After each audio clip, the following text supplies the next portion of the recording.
You're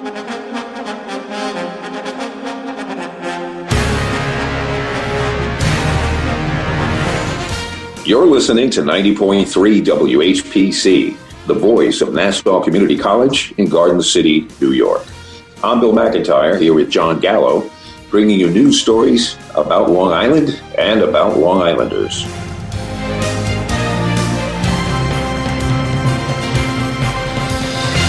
Okay, well, we now welcome to the show the 7th president of Nassau Community College, where WHPC happens to reside, Dr. Jermaine F. Williams. How are you? I am well. Thank you so much for having me. Thank you, for carving out the time to come and talk to us here at the radio station.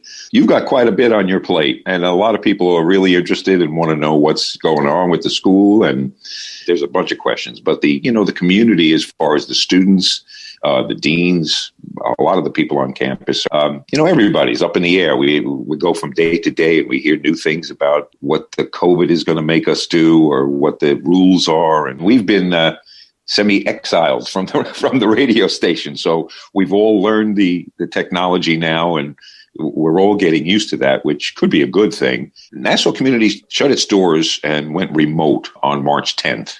And that was a crazy time. Can you tell us how Nassau Community College adjusted back then? And how do you think the college performed as far as reacting to the changes? Yes, that's how long do we have?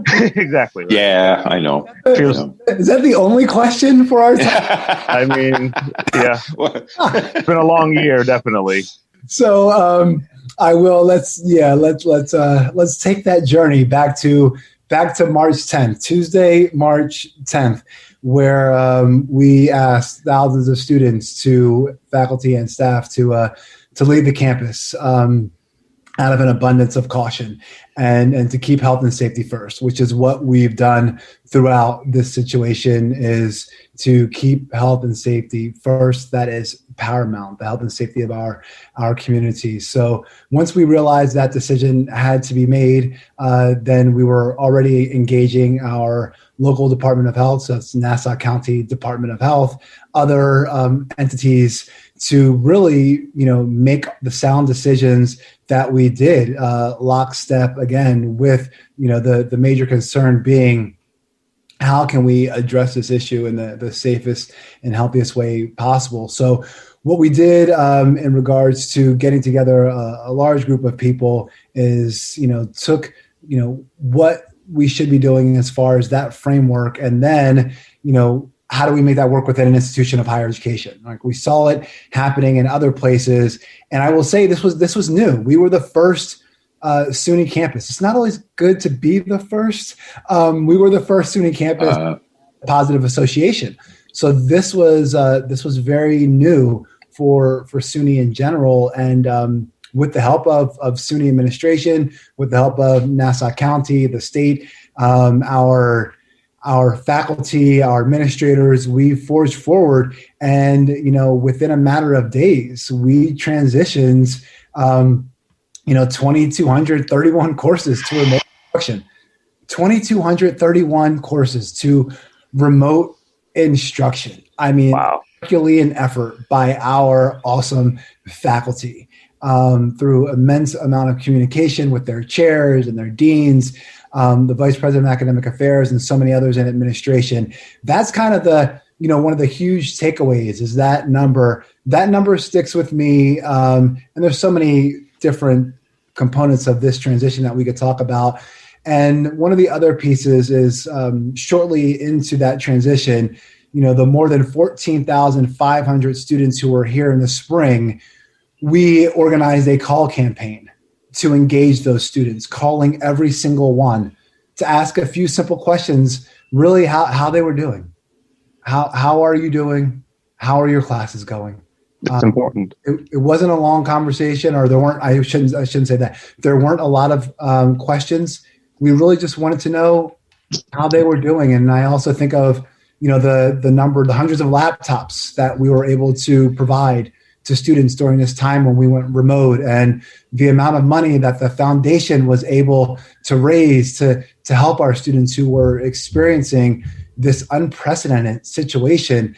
I could go on and on about how, and succinctly to your question, about how awesomely impressed I am with how we came together as a community. And I give us a resounding A+ and a 4.0 in regards to how we together, how we collaborated, communicated, created a culture of care in an unprecedented time, and really kept the college's mission at the forefront. So it's an immense undertaking. And, people sometimes think of, maybe being president of the school, and people think of, the buildings and the institutional element of it. But like you said, all those lives, all the employees, all the staff, all the families of the students, it's such an undertaking. And I know not just academically, but serving the needs of the community through organizations like the Nest on campus, which we'll speak about later. And I know we spoke about with the town clerk, Kate Murray, last week when we interviewed her, and who I know you know well, and as a friend of the school also, and Don Clavin, the town of Hempstead supervisor, and other electeds who we've spoken with, know how important that is, and meeting, like you said, those other social and other kind of community needs along the way. But just before we go to that, I just wanted to ask, because we were wondering, because, we know schools, they have plans for, hurricanes and blizzards and, those kind of traditional things. And even unfortunately things, though, like school shootings and other things that need to keep people safe. But those usually are acute problems. Those are kind of short term. You have to plan for them, and they come, and there's a whole procedure there with OEM, I'm sure. But for a pandemic, was that in place? Something that where you're having to think not just now, not just how do we stop this, but how do we deal with it down the line? Or is that something that really, as we're seeing, is kind of getting developed as we go, because it's a once in 100-year pandemic situation? It's a both and. It's a fantastically complex question that I embrace and I'm looking forward to responding to. And again, so we have an emergency response and recovery plan. Yeah.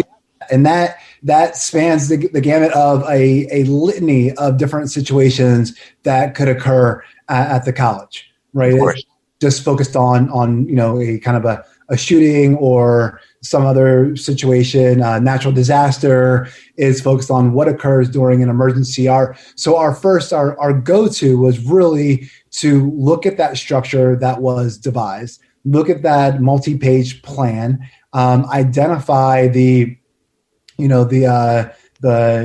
parameters in regards to how we should move forward, right? So we have the basic framework of how to respond to an emergency. To kind of a finer point to your question, John, in regards to the uncertainty of what this global pandemic presented, right? And that's where you get into the wrinkles, right? You have a framework, right? And different than it's on paper, yeah, exactly. Mm-hmm. But then you get into, wait a minute, nobody should be going outside, really, unless there's an absolute emergency, or unless you're going to get food once a week for your family. Yep. You should be going inside and staying inside. And then you're like, okay, that's different. Mm-hmm. How are we getting students technology? And then, some of our students are living in multi-generational homes. And I think of the first generation college student, I didn't have an office or a den or a second, third, or whatever bedroom to go to. I would have been doing my work at a table with a bunch of other people around me and kind of in and out. Yeah. So no library. Yeah. Resource. Right. And if you're not going to any of those places, if they're not available to you. So those were the, kind of the wrinkles, the complexities that we experienced with it, because it was so new. But thank goodness the basic framework was there. The college had planned well in advance in regards to the emergency response and recovery plan. So we had something to go off of. But I mean, as both of you know, this was so fast moving, and things would change, not because of just kind of willy-nilly, so to speak, as my father would say, but because the situation would change. And we would follow the science, follow the data, and something that was okay 3, 4, 5, 6 days ago was no longer okay, because health and safety being paramount, you couldn't do those things, or you had to adapt. So things were changing for a good reason, but they were fast changing. Oh yeah. No, like you said, it's a lot of unknowns, and you need to have that data set, and the science build up the foundation of it, because there was no pre-existing kind of direct comparison. So things have to change with that information. But that was one of the confusing issues, I think, and part of the population reacted badly, when our knowledge about the virus changed. Of course, the way we reacted to it had to change. And that started to be perceived as, these guys don't know what they're doing. And to me, that was a real shame. Yeah, people. They're doing what they're supposed to do. They're supposed to change, policy based around the evolving information. You can't. But it's hard to stay on top of, though, unless you really got a good moving target. I guess PR group too, to put it out there and say, this is why we changed the rules. This is why we had to do. That's so tough. The immense amounts, or the numerous amount of communications that went out, thanks to our team, Adrian and Lindsay and so many others. We were putting out announcements just right and left on a daily basis at times, because we wanted people to be informed. We wanted them to know why we were doing it. And, we wanted people to trust that we were making the most appropriate decisions, keeping health and safety first. And in order to do that, we had to communicate a lot, because things were changing so frequently.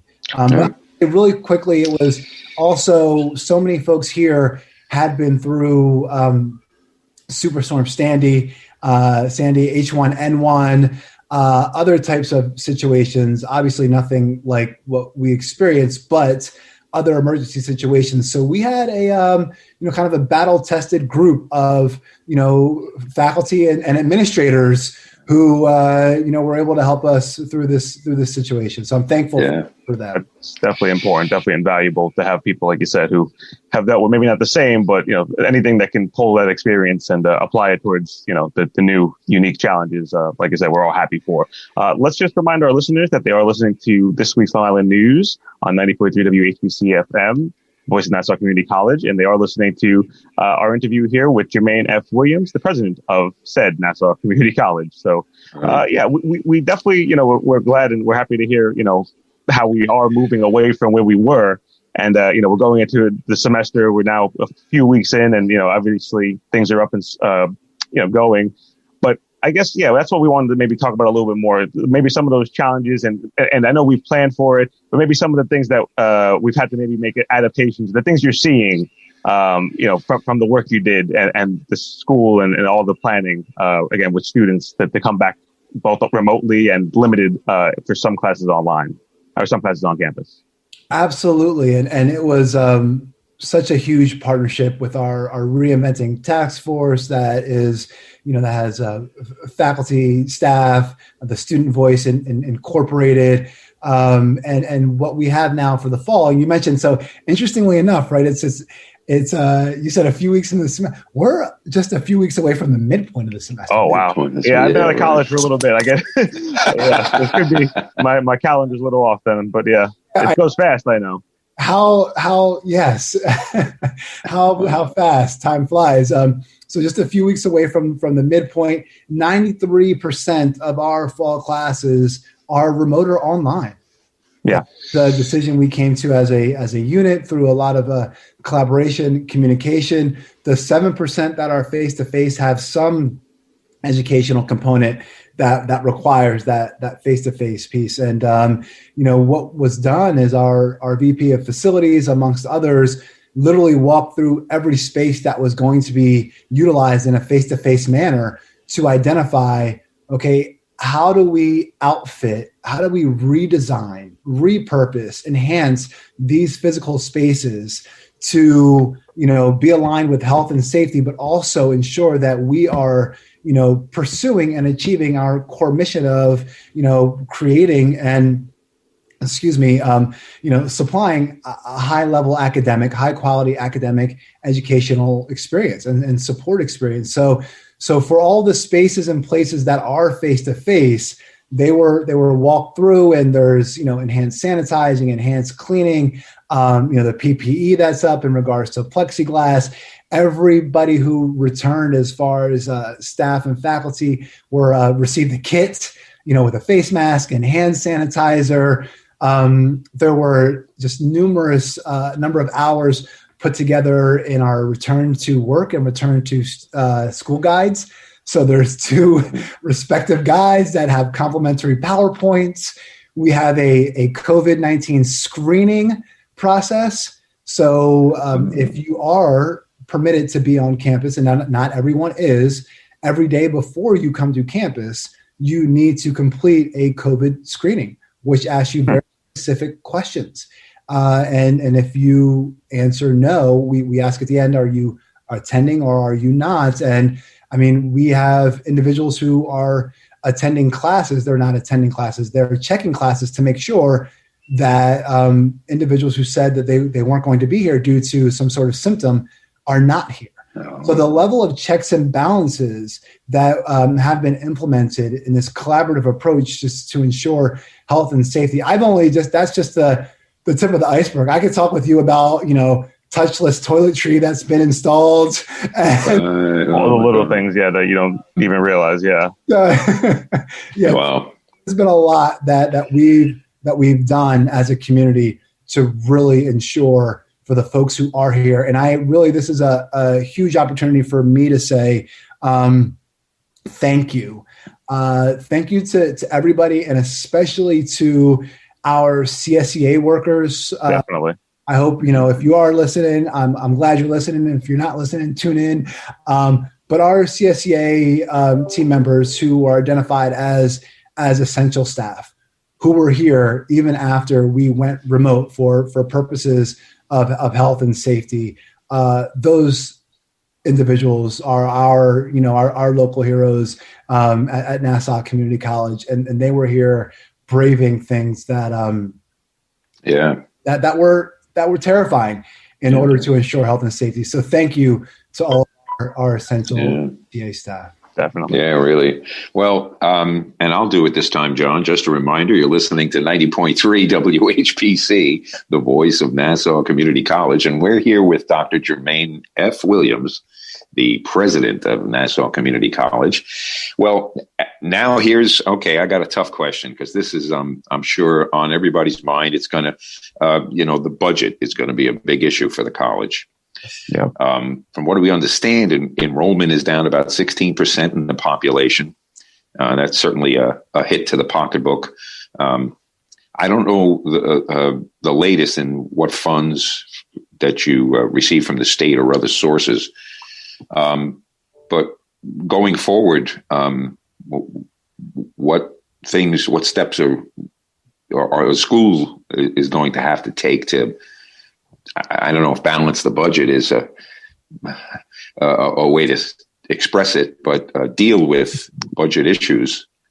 And to that point, the need for federal funding. I know we spoke about it with the executive, Don Clavin, last week, the CARES Act funding that the school received, thankfully, and how important those types of policies are and decisions to help deal with that budget gap that Bill was talking about, and the changes for costs, to keep everyone safe, obviously, at the school.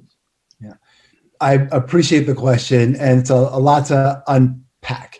And right. So I will do my best. And what I will say is, moving forward as Nassau Community College, in a way that we're looking at equitably and through a data guided approach, advancing student access, completion, and post completion success.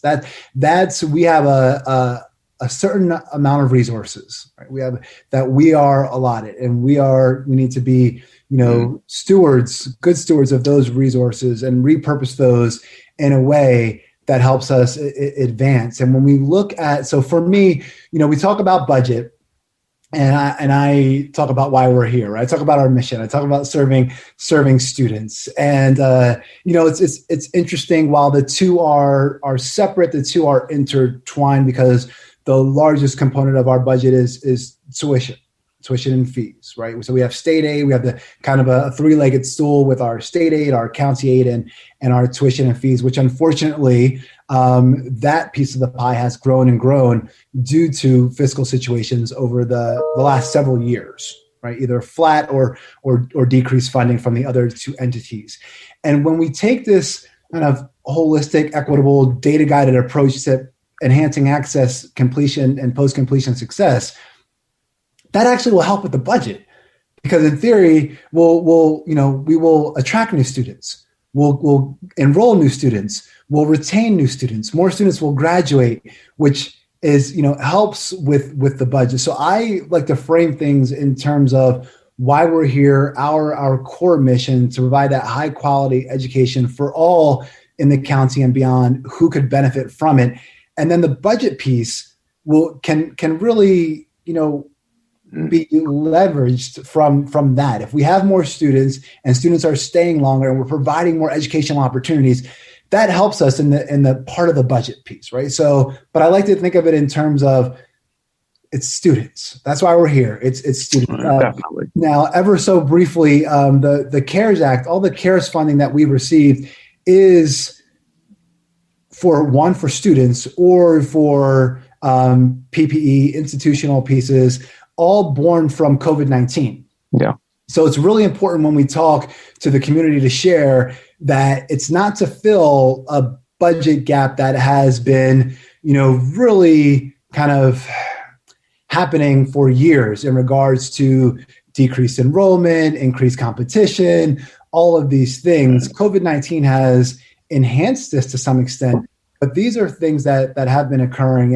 And to really kind of close out my response is, looking on what has transpired, we need to be prepared for very, challenging decisions in regards to our budget that are going to really streamline our operations, make us more, effective, reduce redundancies, enhance efficiencies, and really keep us pointed towards, that North Star of supporting our students. It's going to be a challenging year and a challenging several years ahead in regards to the fiscal situation. Undoubtedly. And I think, like you said, obviously, we can never reiterate it enough that it's all about the students and, trying to, better everyone and enrich their lives with a quality education to give them more opportunities. Again, keep education accessible and affordable.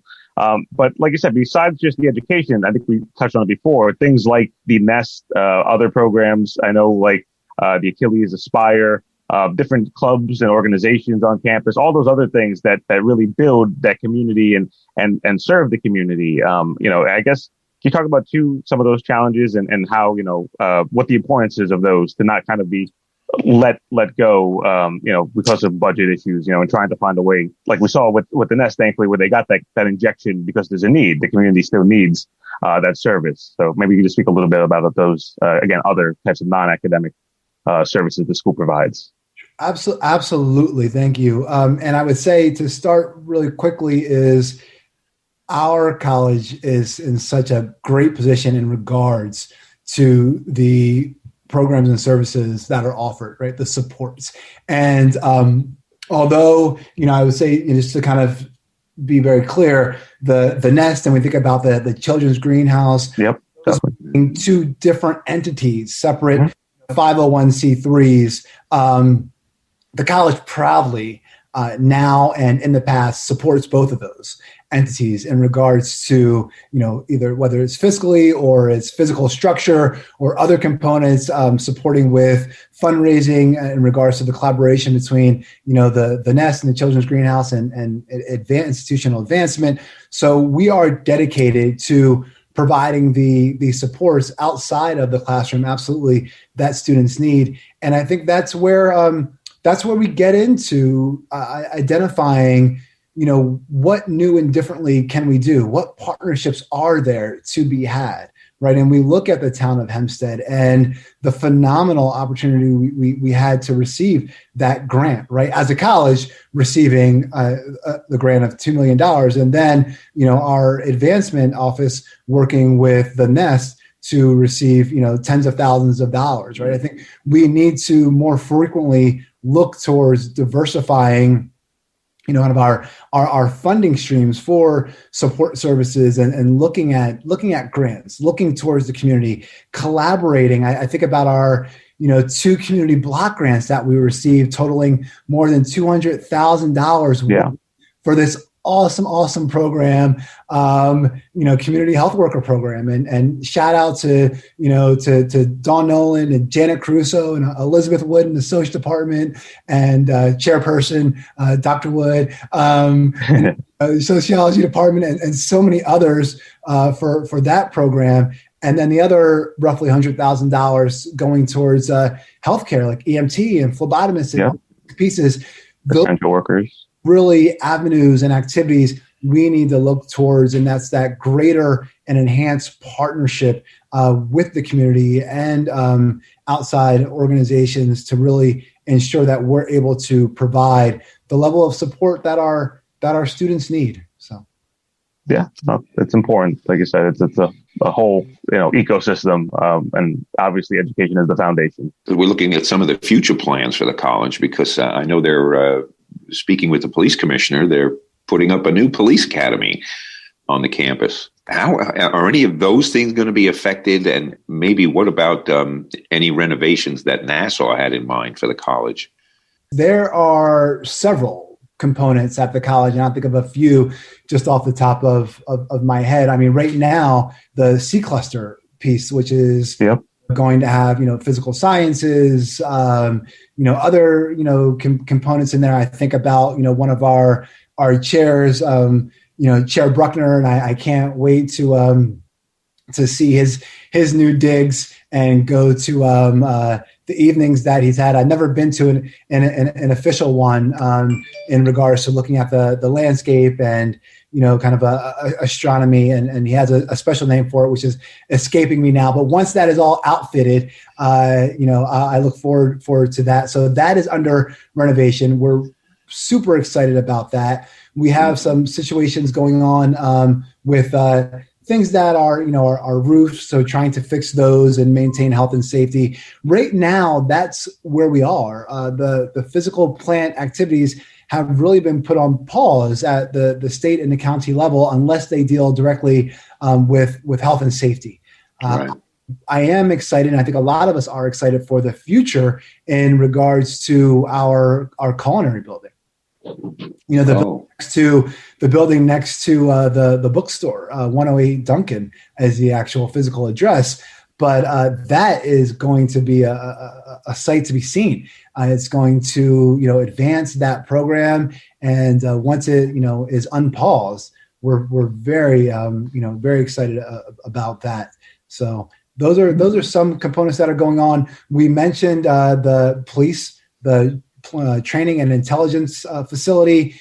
Very excited. I know there's been preliminary conversations prior to my arrival in regards to collaborations, and I look forward to, I'm going to reach out to the county executive and the commissioner to reinvigorate those conversations and really kind of specifically identify a path forward in regards to collaboration. There's so much opportunity for us to bring the community in, for us to have students there, so many different things that we can engage in, and definitely want to reach out to the county executive and the commissioner to see where we can take that. But definitely a lot of opportunities. Yeah, definitely. That is something that we spoke about with Commissioner Ryder about his desire and the whole department's desire to have more opportunity to have inclusion of members of the community, obviously be part of their ranks and all of the training classes right here on our campus. So we all look forward to that. We obviously know it's important. Just like we said with education, with the police, especially, in the light of what's occurred this summer and the need for more kind of attention towards matters of equity and social justice and matters of that sort in the community. It's good to see that, again, we have, it right here on our front door, and that it'll be a good collaboration for, generations to come, I think, and serve all, that much better. To that point, though, could you maybe speak again? I know we touched about it before about, the issues with enrollment, but how are, we trying to get more people who are in maybe communities of color and other communities that maybe might be lagging behind in access to education at times, and especially with the technology gap being there, like we said before, not being able to access maybe, their library or other things with internet access, to deal with online and the evolving education system as we see it. Yeah. Absolutely. We are aggressively leaning into our equity opportunities. right? Our equity gaps that we see amongst different student populations. And I think, one of the ways in which, we did that, not only did we have the call campaign last year, but we also put out a technology survey. And it's essentially, I call it a technology readiness survey in regards to what technology students had at home and what they in order to be successful. So trying to bridge those gaps. Moving forward, we're looking at designing what's known as an equity scorecard. So when we're making our decisions, we're making those again in a data-informed way and saying, okay, what communities are being impacted and to what extent? Are there, kind of disproportionate situations that we're seeing, and why? And are there internal policies, procedures that we need to look at in regards to really addressing equity gaps, right? It's, the idea of equality versus equity. And, people have heard me, share this before. It's like if you're, in a room of people and you say, congratulations, I've gotten everyone a pair of shoes. You're welcome. You all now are the proud owners of a men's size 8 running shoe. Yeah. And half the crowd, 75% of the crowd looks at me and they're like, and I say, what's wrong? I've just treated everyone equally. Exactly. And equality is good, right? And it's like, well, the equitable approach would have been to identify, okay, so what size shoe does everyone have? What type of would you prefer? Do you have different size feet? Do you have, that would have been an equitable approach to providing that resource. And that, while it being an oversimplification of what we are endeavoring to do at the college, I'm hopeful it's a clear illustration of what we need to do and how we need to provide resources and what we're really looking to the work we're looking to leaning into and the approach we're looking to take to support students. I could also share, our marketing. It was, part of it, our taglines were in 4 different languages this past year, which is something new. So we were able to actually see how that impacted, different cultures in an effort to try and reach out. So there's definitely things that we've been doing. Our guided pathways approach, which is all around looking at equity and being data guided. So there's definitely ways in which we are trying to strive forward and look at equity gaps. Yeah, that's great. That's great to see. Again, that obviously that's a main focus of your administration of the school going forward. I'm going to say it again, just to remind you, you're listening to 90.3 WHPC, the voice of Nassau Community College. And we're here with Dr. Jermaine F. Williams, the president of Nassau Community College. Let's see. Okay, I have a question here. It says, this is spring. What's the plan for spring 2021? You think it'll be a lot like the fall with very few students on campus? And because I know the students and volunteers at WHPC can't wait to get back into the building. So yes, that is a hot topic. And what I will say is, while we are unable to provide an official announcement at this point in time for various reasons, we are proceeding as we have been with health and safety being paramount. And right now, our preparations include the same approach as we did for fall, which is we want to decrease the density, right? We want to ensure that, we know one of the best ways to combat this horrific virus is to decrease density, right? We know that. And so that is based on where we are. That is the way in which we are proceeding cautiously for spring. So those are the kind of the guardrails and the goalposts that we're utilizing right now. We hope to be able to make an official announcement about, the courses and the percentages and, the exact approach. But right now we're pursuing with the same mindset. With that said, we know that Winthrop will be all remote and online. We know that for a fact. There's no plan to be face-to-face courses for our winter session. We know that we still plan to, provide the resources that we have, which is, we've expanded Wi-Fi into the parking lot. So we talk about the kind of the equity, right? Yeah. And, students who don't have Wi-Fi, it's, they can come and, to, our library.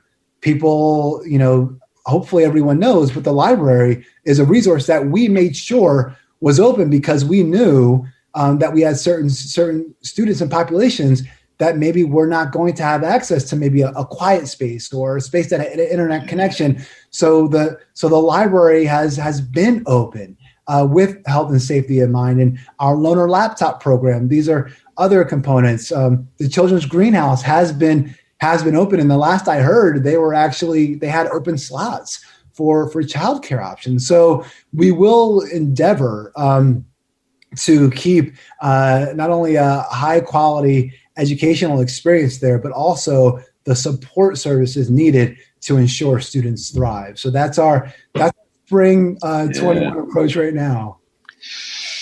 It just seems to me like, here's your job. Now tie your hands behind your back and go do it. I mean, one of the biggest assets to me is the campus itself. And when you can't invite people to come and see what you offer, the different events, it is a shame. And, obviously we all look forward to a day that things are better. And that's, it's a decision that everyone can make comfortably. But until that day, it makes sense that all you can do is try to adapt and try to accommodate the developing needs as they come, and try to meet people where they're at and keep everyone safe is always the bottom line. I guess, yeah.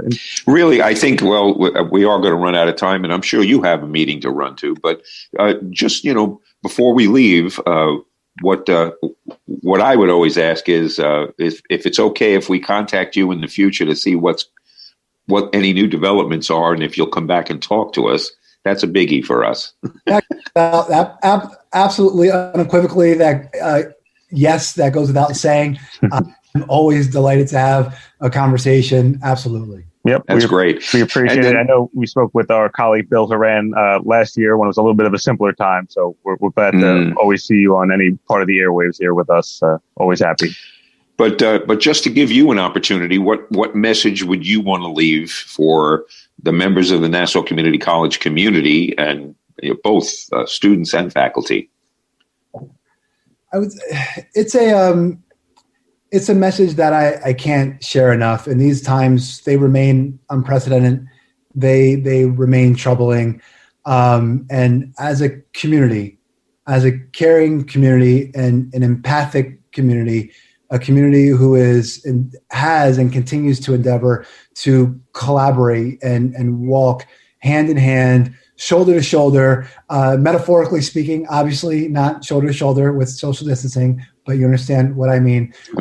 We can and we will continue to combat this. We will continue to ensure that Nassau Community College provides high quality educational experience and student support services that help our students thrive. We will continue to be a community that embraces the students, the faculty and staff who work here and who have made this their home for so many years. We will continue to be, a gem in Nassau County as its sole community college, and be able to meet the needs of the workforce both now and the future. We will continue to ensure students transfer to multiple institutions and receive their bachelor's and master's and doctorates. We will continue to be great. We need to continue to proceed together with care, with empathy, with compassion, with a level of understanding that things will continue to change, and that we will continue to pivot, but knowing that we will endure, we will come out stronger. We not only will survive, but we will thrive. And I'm confident of that. And that would be the message that I would always want to continue to send to our community. I'm so humbled and overjoyed to have this role. And I'm thankful for everyone and everything that they have been doing. And thank you to WHPC. Thank you to both of you for facilitating this conversation. So those would be my kind of parting words, but those would be my words to just kind of just end this segment, because we're yeah. Till next time. To be continued, of course. Yeah. No, that's great. Yeah. You're doing a great job, because I certainly wouldn't want it. So many aspects and things of you to pay attention to. But you're right. Nassau community is a gem. It really is. So exciting. And if you are, check out our site. I will just say really quickly before we go, we're having our gala on the 21st, which is super awesome. It's totally remote, so you can enjoy it in the pleasure of your home and comfy clothes. But, Nassau Community College Gala on the 21st of this month. Love to see you there. Yep. Wow, that's great. We recommend everyone go check out the campus's website, and you can find out more information about those events there and on social media platforms, both from us and from the school. So, like I said, definitely encourage everyone to go do that and still be a part of the campus, even if we're not as close as we are, in other times. So, like I said, thanks again. We appreciate it, and we look forward to again seeing how you and everyone else at the campus takes care of the place that we care about together. Thank you so much. We hope to see you in person real soon. I would love that. Yes. Of course. Yep. When it's safe enough, we're doing. Oh yeah. Right. Lots of outdoor activities, I'm sure, planning for the spring. So we'll look forward to them. Sounds great. Thank you. Take care, guys. Yep. Thank you very much. Appreciate the time. Thank you. You have a good rest of your day. Thank you. Well, we definitely want to thank Dr. Williams for joining us and spending his valuable time enlightening us on exactly what's going on the campus. Don't forget to mention our social media, John. Good point. You can find out more about all the things that we do and whole interviews and everything like that on This Week's Long Island News on Facebook or on Twitter at TWLIN News. So look out for us there and wherever you get your podcast. Okay, so again, we want to thank Dr. Jermaine F. Williams for joining us for our show today. It was great to have him, and we learned a lot about how the college is functioning and what we can expect in the future. But obviously, safety is the issue, so that's a good thing. Yep. They listen to the science. That's another good thing. In any event, I'm Bill McIntyre here with Jon Gallo. We thank you for listening, and we'll see you next time right here on 90.3 WHPC.